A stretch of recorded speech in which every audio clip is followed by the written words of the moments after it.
हजरत मूसा अलैहिस्सलाम से एक आदमी ने कहा था, ऐ पैगंबर खुदा, आप अल्लाह की बारगाह में, आप अल्लाह से हम कलाम होते हैं, आप अल्लाह से बातचीत करते हैं, कोहे तूर पे जाते हैं। ऐ पैगंबर खुदा, मैं बड़ा गरीब आदमी हूँ, अब मेरा एक मारूजा है, अल्लाह की बारगाह में जाएं तो मेरी ये गुजारिश पेश कर देना, कह देना कि ऐ मेरे मौला, मेरे रिस्क, मेरे मुकद्दर में जितना रिस्क है, सारी जिंदगी का मेरा रिस्क अल्लाह ताला मुझे एक ही वक्त में दे दे। पूरी जिंदगी का जितना रिस्क है, बेशक बेशक। हजरत मूसा अलैहिस्सलाम से उस आदमी ने कहा कि साहब बड़ा गरीब हूँ, खाने को कभी पेट भर के खाया नहीं, इतना है नहीं, अल्लाह से बस इतना कह देना, मेरी पूरी जिंदगी में जितना मेरा रिस्क मुझे मिलने वाला है, अल्लाह मुझे एक ही वक्त में दे दे, कम से कम एक वक्त का मैं पेट भर के खाना खा लूं, एक वक्त का मुझे ये मलाल ना रहे कि मेरे पास खाने को नहीं। हजरत मूसा अलैहिस्सलाम ने फरमाया ठीक है। पैगंबर खुदा हजरत मूसा अलैहिस्सलाम अल्लाह की बारगाह में गए, उसका मारूजा पेश कर दिया। है मौला, वो फला बंदा कहता है मेरी जिंदगी का सारा रिस्क अल्लाह मुझे एक बार में अता फरमा दे कि कम से कम मैं एक दिन एक वक्त तो बगैर फिक्र किए पेट भर के खाना खा सकूं। अल्लाह ने फरमाया ठीक है, दे दिया जाए। हजरत मूसा अलैहिस्सलाम आ गए और उससे फरमा दे वो तेरा काम हो जाएगा, चलेगा। वक्त गुजरा, कुछ वक्त गुजरने के बाद में एक रोज हजरत मूसा अलैहिस्सलाम जब उधर से गुजरे तो आपने देखा वही आदमी जिसने कहा था मेरी जिंदगी का सारा रिस्क एक बार में मुझे मिल जाए, आपने देखा उसके यहाँ भीड़ लगी है, लोग खा रहे हैं, आ रहे हैं। हजरत मूसा अलैहिस्सलाम हैरान हुए, ये कैसे खिला रहा है। खाने वालों से पूछा भाई माजरा क्या, बोला माजरा रोज लंगर चल लिया, रोज। हजरत मूसा अलैहिस्सलाम हैरान हो गए, इसका तो जो कुछ था रिस्क एक बार में दे दिया अल्लाह ने, अब इसे रोज कहां से आ रहा है, लोगों को खिला रहा है। अल्लाह ताला की बारगाह में हज़रत मूसा अलैहिस्सलाम ने अर्ज किया, मौला ऐ मेरे परवरदिगार ये क्या माजरा है। अब सुनना, बड़ा लतीफ जुमला है। परवरदिगार ने फरमाया, ऐ मूसा ये आदमी बड़ा चालाक निकला। या अल्लाह क्या मतलब। फरमाया परवरदिगार ने मैंने इसको इसकी सारी जिंदगी का रिस्क एक बार में दे दिया, अता कर दिया। ये आदमी चालाक निकला, इसने खुद नहीं खाया, दूसरों को खिला दिया, मेरे बंदों को खिला दिया। इसने जब मेरे बंदों को खिलाया तो मेरा वादा है जो मेरे बंदों को खिलाता है मैं उसका रिस्क बढ़ा देता हूँ। अल्लाह ने फरमाया ये बंदों को खिलाता है, मैं इसका रिस्क बढ़ाता हूँ। ये रोज खिलाता है, मैं रोज अता करता हूँ। पता लगा ये जो खिलाने की तौफीक है अल्लाह की जानिब से है। चैन से आराम से खिलाओ, लोगों को इसके तबसरे न करो। अब लोगों को ये न बताओ कि हमसे बड़ा खिलाने वाला कोई नहीं। कई लोगों की आदत होती है, जुबैर हसानी साहब घर लेके जाएंगे या आप किसी वजह से आप किसी काम से उनके घर चले गए, सलाम अलैकुम, वालेकुम अस्सलाम, बातचीत हो रही है, बोले लो रोटी खा लो, खाना खाना, अरे कहना मैं नहीं खा रहा, अरे कैसे कैसे जाओगे खाना खाओ, बिठा लिया जबरदस्ती। बोले यार हमने कोफ्ते बनवाए, खा के कोफ्ते सामने आ गए दस्तरखान, जी बिल्कुल। दस्तरखान पे आ गए सामने। अब जब सामने आ गए तो बेचारा मजबूर था कि यार हम ये जिद कर रहे हैं तो खा लो, तो बोले खा लो। खा लिया। खाने के बाद में साहब आ गए, रात को खा के आए, सुबह को चौपाल पे जैसे बैठे तो खिलाने वाला वहां जिक्र कर रहा, बोले साहब कल तो हमने गोश्त मंगाया नगली से, हमने कहा आज कोफ्ते बनते बड़ा दिल कर, अरे बोले वो गोश्त भी उसने बड़ा बढ़िया दे दिया, बोले वो जो कोफ्ते हमने बनवाए हैं, बोले इसकी अम्मी ने बड़े बढ़िया बनाया, मजा आ गया। बोले भाई तुमने तो खाए थे, बताओ कैसे।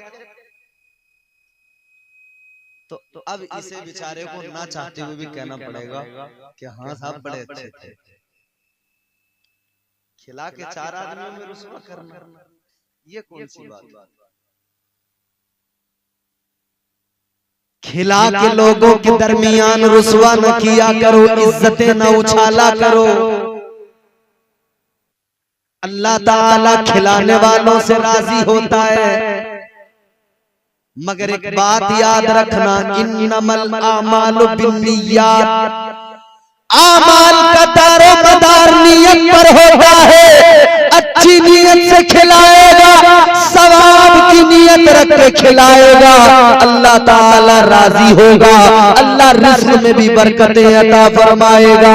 और अगर अपनी वाहवाही के लिए, नामो नमूद के लिए खिलाएगा तो याद रखना, रियाकारी जिस अमल में हो वो अमल बारगाहे खुदा में मकबूल नहीं होता। बेशक बेशक, सुभान अल्लाह। नारे तकबीर, नारे रिसालत, नारे गौसियत, मसलके आला हजरत, फैजाने आला हजरत, जश्न शादी खानाबादी हजरत अल्लामा इम्तियाज रजा बरकाती। सुभान अल्लाह, सुभान अल्लाह। आजकल हमारे यहाँ काम ज्यादातर दिखावे वाली जी। अभी मैंने सोशल मीडिया पर एक वीडियो देखी, गले में नोटों का हार जो दूल्हा के डाला ना, तो इतना लंबा था कि 2-3 आदमी पकड़े वो खड़े थे। मुझे ईमानदारी से बताओ, इसमें बगैर, इसमें दिखावा ही तो है या और कुछ? जी। और वो बहनोई जो लेकर आते हैं ना, 1 लाख का हार डाला साहब भाई ने, भाई 1 लाख का डाल के बारात वापस आती सुबह को ले ले अपने 1 लाख का हार, और उस पर रखवा के लेता भाई पैसे 1 लाख के 1.25 तो कम से कम लेगा। तो इस भाई से पूछो, भाई तू साले की शादी में आया था या यहाँ तू तिजारत करने आया था?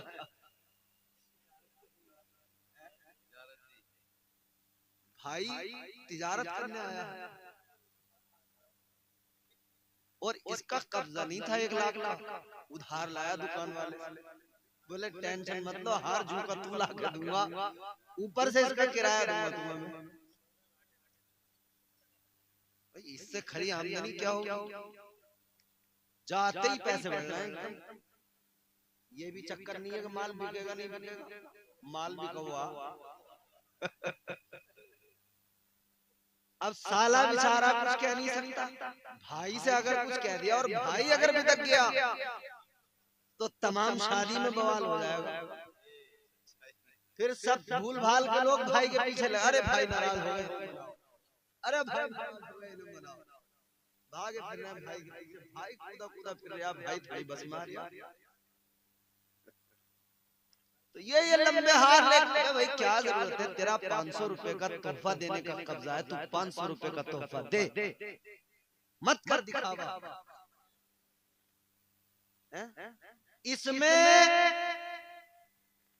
इसमें बेइज्जती नहीं होगी, तेरी जितनी हैसियत जितना कब्जा उतना दे दे, लेने की तवक्कुल समझते। बच्चा पैदा हुआ तो बोले भेली जाएगी, भेली 15 किलो रसगुल्ले बनवा के ले गया, अरे बड़ी खुशी है लड़का पैदा हुआ है।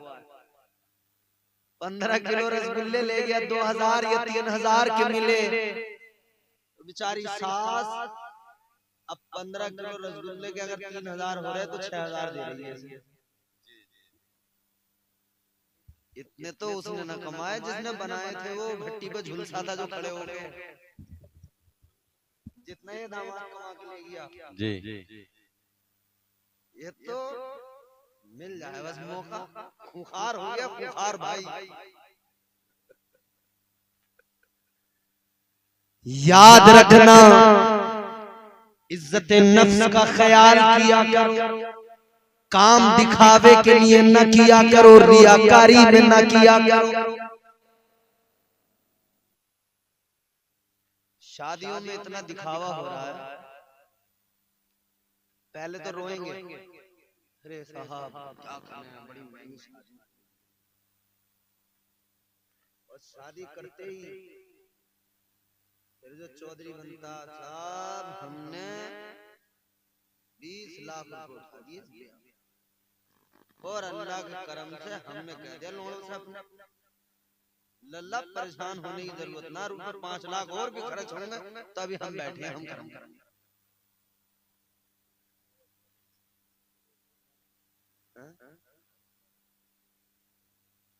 और दिखावा इतना,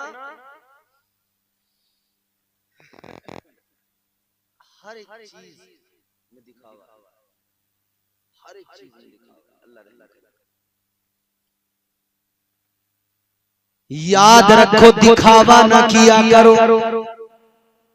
अल्लाह ताला ने जिस तरह हर मोड़ पर आपकी मेरी इज्जत का भरम रखा है, इसी तरह आपको और मुझे चाहिए हम अपनों की इज्जत का भरम रखा करें।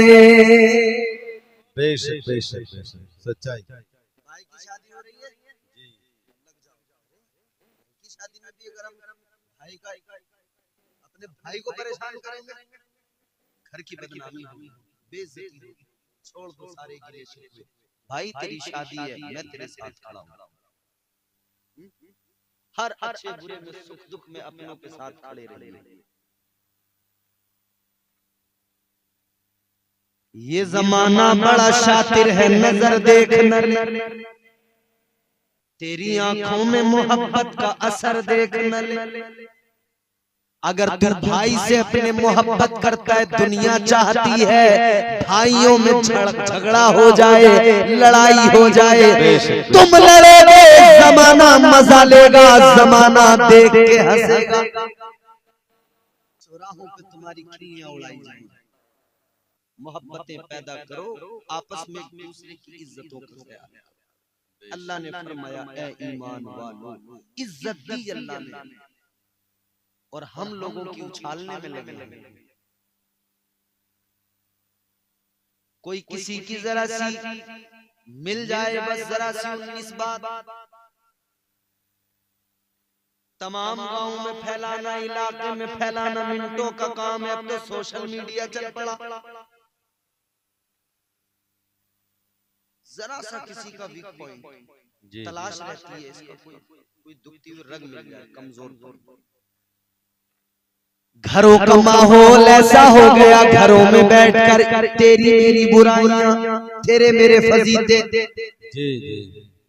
घर में बैठकर जो माँ बाप करते हैं वही औलाद सीखती है। आज जो तुम कर रहे हो, कल तुम्हारी औलाद भी वही करेगी। बेशक बेशक सच्चाई। किसी की इज्जत को घर में बैठकर न उछालो।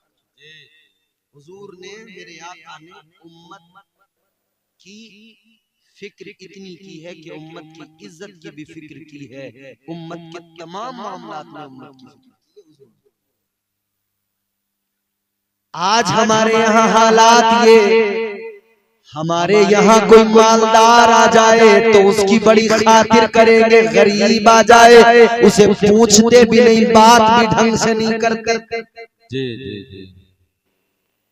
कोई रिश्तेदार अगर गरीब है, उस रिश्तेदार से सीधे मुंह बात भी नहीं करेंगे, और अगर कोई मालदार है भले ही उसके पास हराम की 2 नंबर की कमाई है, उसके आगे पीछे लग गए, उसके नाश्ते कराए जा रहे हैं, अच्छी जगह बिठाया जा रहा है।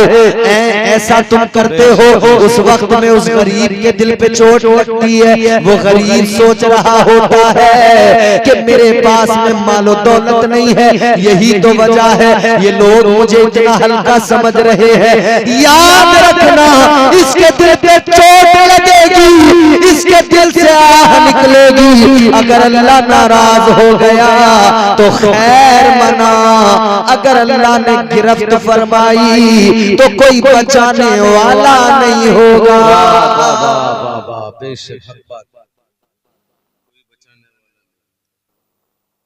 जिनके आंगन में अमीरी का शजर लगता है, उनका हर ऐब जमाने को हुनर लगता है। 2 नंबर की कमाई से मालदार हो गए दुनिया, फिर पूछो मत, आदमी को आदमी नहीं समझ रहे। गांव में 2-4 मालदार ऐसे भी होते हैं जो नजर बना के रखते हैं। अच्छा, अरे भाई, अच्छा उनके आसपास जो लोग रहते हैं खुशामदी साहब जो खुशामदी होते हैं, जिन्हें हमारी जबान में चम्मच कहते हैं, चमचे,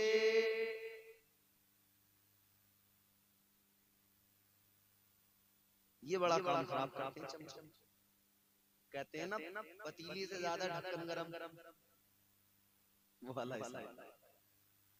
चमचा पहले उछल जाता, अरे बोले वो तुम्हें यूं कह रहा था यार, हमें बर्दाश्त नहीं हो रही भाई, इसका कुछ करो। ये बात हम सबको बर्दाश्त नहीं होती, तो वो कह रहा है कोई बात नहीं, टेंशन मत लो, ये नगली में सिपाही आया मेरी जानकारी का, 5000 रुपए जाएंगे तो इसे बिल्कुल सीधा कर देगा। किसे सीधा करवाएगा? अपने मोमिन भाई को। चल करवा ले सीधा, कितना सीधा करवाएगा? थाने में बंद करवा देगा, पिटाई करवा देगा, 1 दिन बंद करवाएगा, 2 दिन बंद करवाएगा, 4 दिन 6 दिन, आखिरकार वो आ ही जाएगा। इसे सीधा करने के चक्कर में ये भी याद रख लेना कि मैं इसे अगर यहाँ परेशान करूंगा तो कब्र में फरिश्ते भी मुझे तबीयत से सीधा करेंगे। ये इस वाली पुलिस से नहीं कहेगा ये गरीब, ये तो अल्लाह की पुलिस से कहेगा। ये अल्लाह की बारगाह में कह देगा मालिक परेशान कर रहा है मुझे, मालदार है इसलिए। अल्लाह अपनी पुलिस लगाएगा। फिर इस वाली पुलिस का पटा इतना खतरनाक होता है, उस पर लिखा हुआ था आन मिलो सजना, जैसे मारे है ना वो दरोगा सिपाही, तो जो काम नहीं भी किया होता है उसे भी कबूल कर ले, बोले हाँ मैं नहीं करा था। जब इसकी मार पे ये आलम, तो सोच अल्लाह की पुलिस की मार कैसी होगी। फरमाया गया जब फरिश्ते आएंगे और मारेंगे, ज़र्ब लगाएंगे, एक ज़र्ब के अंदर 70 गज जमीन में बंदा अंदर धंस जाएगा। बेशक बेशक बेशक सच्चाई। तू करवा सीधा, मगर ये तुझे जो कब्र में सीधा करा जाएगा वहां तो कोई नहीं आएगा। यहाँ तो इस गरीब का कोई ना कोई तो हो ही जाएगा खड़ा इसके लिए, मगर वहां तेरा कोई नहीं होगा। आज ले उनकी पनाह, आज मदद मांग उनसे, कल न मानेंगे कयामत में अगर मान गया।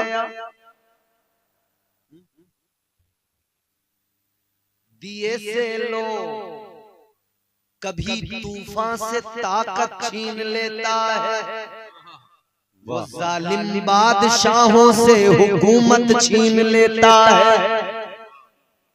बहुत ही सादगी से तुम गुजारो जिंदगी, अपनी हवा में उड़ने वालों से वो शोहरत छीन लेता है।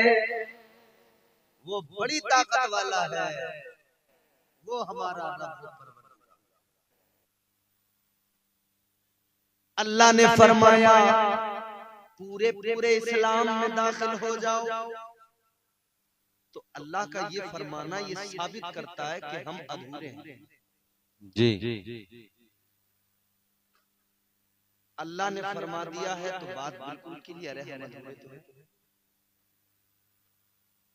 अगर पूरे इस्लाम में दाखिल हो गए होते तो हमारा चेहरा इस्लामी होता। पूरे इस्लाम में दाखिल हो गए होते तो हमारा लिबास इस्लामी होता।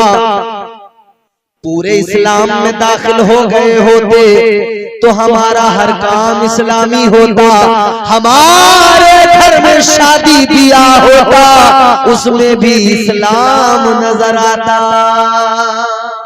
वाह वाह वाह, सुभान अल्लाह सुभान अल्लाह। सरफराज भाई अल्लाह आपका भला करे, आपकी शादी में बरकतें हो, अज़दवाजी जिंदगी आपकी बेहतरीन हो, खुशियां ही खुशियां हो। आपने आका के जिक्र की महफिल सजाई है अपनी शादी में। यही अलामतें हैं जिनसे पता लगता है कि इस शादी में इस्लाम है या दुनियादारों की शादी है। वरना तो लोग मियां नाच नहीं रहे डीजे बजा बजा बजा, शर्टें उतार गर्मी में देखो तो पानी डालना एक दूसरे पे शर्टें उतार उतार घुमा रहे हैं। बावला हूं मैं बावला, बावला हूं मैं बावला। अच्छा तू बावला, अल्लाह ने तुझे अच्छा खासा बनाया था, तू बावला कब से हुआ? मुझे वो फिर हैरत ये होती है कि गांव वाले उससे बड़े बावला। अबे वो खुद बता रहा है मैं बावला हूं, तो उसे पागल खाने छोड़ के आओ। क्यों रखे हुए गांव में? उसकी हरकतें बता रही है, वो शर्ट घुमा रहा है, पानी डाल लिया है, लौट रहा है नीचे और कह रहा बावला हूं मैं बावला। तो उसे उठाओ पागल खाने डालो। क्या कर रहा है उसका गांव में? करंट के झटके लगेंगे, खुद सही होगा। मगर साहब अल्लाह रहम, यह हमारी नौजवान कौम रातों रात इनसे ठुमके लगवा लो और फिर वो वीडियो बना बना के उसकी स्टेटस लगाते हैं। स्टेटस ऐसे लगा रहे हैं फखर के साथ, मजा आ गया साहब रात डीजे में। स्टेटस का माना जानते हो? स्टेटस का मतलब ये पढ़े लिखे लोग बताएंगे, स्टेटस का माना होता है औकात। क्या औकात, हैसियत।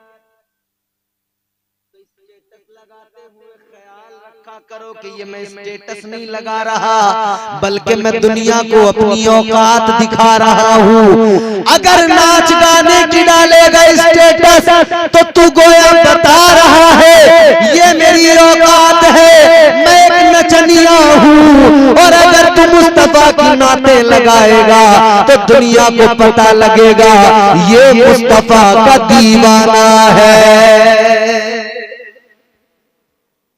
तो अपनी औकात ये बनाओ कि हम हुजूर के गुलाम। इससे बड़ी बड़ी औकात हो ही नहीं सकती यार। सबसे बड़ी औकात ये है कि हम हुजूर के गुलाम। सबसे बड़ी हमारी, इसके आगे हम कुछ नहीं है।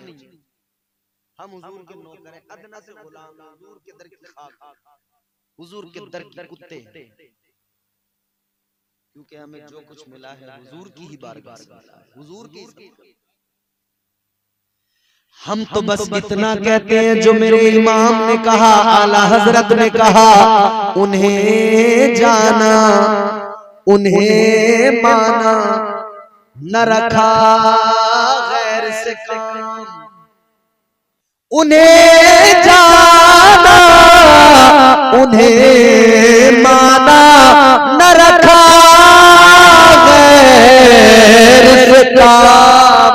लिल्लाहिल हम्द में दुनिया से मुसलमान गया। बस बस ये है हमारी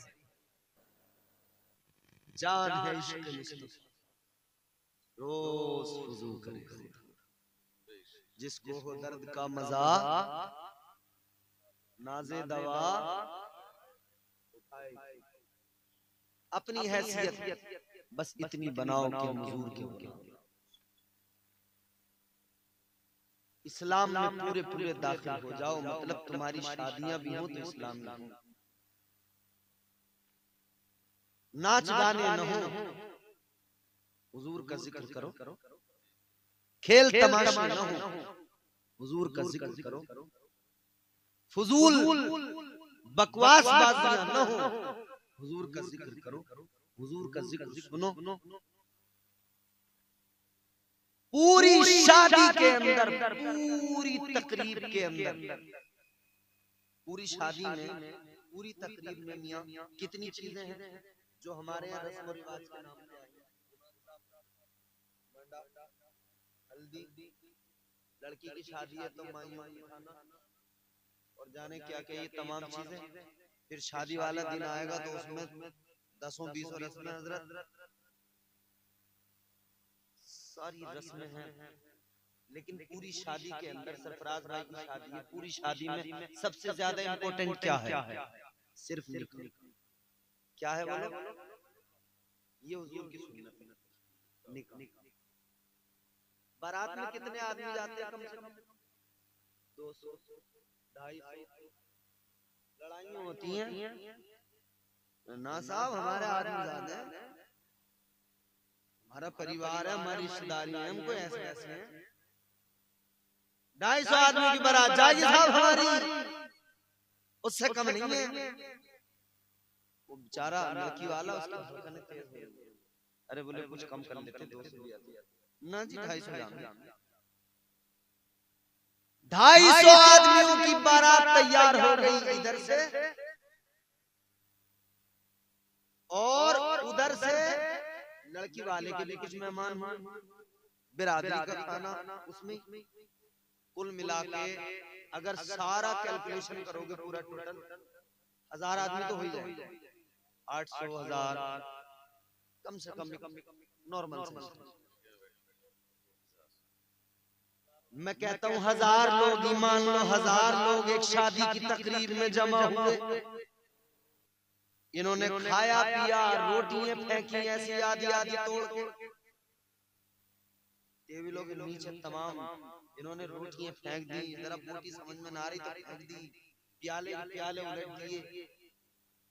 पहली बात तो ये सुन लो, ये रोटियां जो तुम फेंक रहे हो, अब किसी शादी में अगर दिल कहे कि ये रोटी फेंक दे, रोटी का टुकड़ा हाथ में पकड़कर उनको याद कर लेना, जिन बच्चों को ये रोटी नसीब नहीं हो रही, वो फलस्तीनी इस रोटी को खाने को ये रोटी नहीं है, और वो बिलक रहे हैं, सिसक रहे हैं, तू फेंक रहा है, उन्हें नसीब नहीं हो रही है। रोटी फेंकने से पहले उन फलस्तीनी मजलूमों की भूख याद कर लेना। शायद तेरे हाथ आ जाए, शायद तेरे हाथ। तू जितना अपना फेंक रहा है ना, इतना तो बर्बाद तुम जितना कर रहे हो वहां लोग तरस रहे। बात पूरी यहीं खत्म करो, चलो माने